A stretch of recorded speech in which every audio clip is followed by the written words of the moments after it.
मैं अपने बड़े नाम को पवित्र ठहराऊंगा। तब वे जातियां जान लेंगी कि मैं यहोवा हूँ। परमेश्वर यहोवा की यही वाणी है। हमें केवल सर्वव्यापी परमेश्वर के प्रेम के पूरे ज्ञान को जानना ही काफी नहीं है, परंतु हमारे अंदर एक बड़ा बोझ होना चाहिए कि हम दूसरों को भी उसके नाम की पवित्रता की जानकारी देना अवश्य है।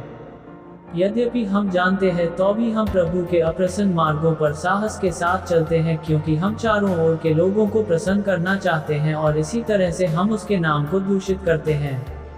एक परिवार था जो विश्वासियों के साथ चलते समय वे एक विशेष रूप से पाखंडियों जैसा व्यवहार करते हैं, परंतु वे गैर मसीहियों के मार्गों पर चलना स्वीकार करते हैं।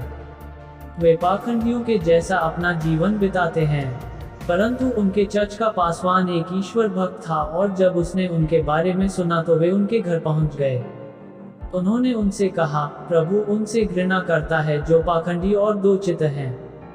वह केवल उन्हें चाहता है जो उसे एक सच्चे हृदय उसकी आज्ञाओं को मानते हैं। उन्होंने उनसे परमेश्वर के सच्चे प्रेम को सिखाया।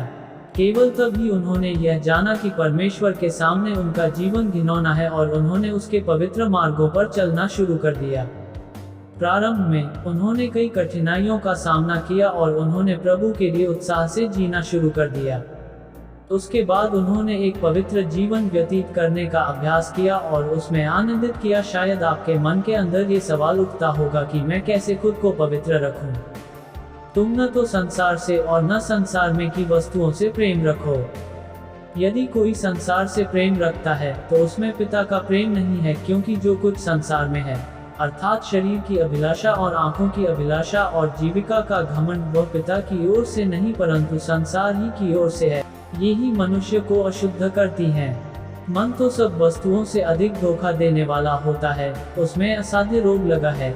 यीशु ने अपने आप को हमारे पापों के लिए दे दिया ताकि हमारे परमेश्वर और पिता की इच्छा के अनुसार हमें इस वर्तमान बुरे संसार से छुड़ाए। हम किस परिस्थिति में हैं? हम पवित्रता का जीवन बिता रहे हैं क्या? आज प्रभु यीशु आए तो क्या हम और हमारा परिवार उससे मिलने के लिए तैयार है? हम खुद को जांचें। मेरे प्रियजनों, आज ही आप खुद को समर्पण करके पवित्र जीवन जिएं। परमेश्वर के आगमन की बाट जोहने वाले हम सभी को पवित्रता को बनाए रखना बहुत ही जरूरी है। यदि हम पवित्रता से अपना जीवन बिताएंगे तो ही हम प्रभु यीशु को देख पाएंगे। जैसा तुम्हारा बुलाने वाला पवित्र है, वैसे ही तुम भी अपने सारे चाल चलन में पवित्र बनो। परमेश्वर ही आपको और आपके परिवार को पवित्र रखे और आशीष दे। प्रियजन, आप भी आज ही प्रभु को अपना जीवन समर्पण करें और उसकी पवित्रता को पाएं। प्रेमी प्रभु, मुझे अनुग्रह दे कि मैं आपके नाम की महिमा करूं और मेरी मदद करें कि मैं एक पवित्र जीवन बिताऊं। मैं आपके हाथों में पूरी तरह से समर्पित करती हूँ।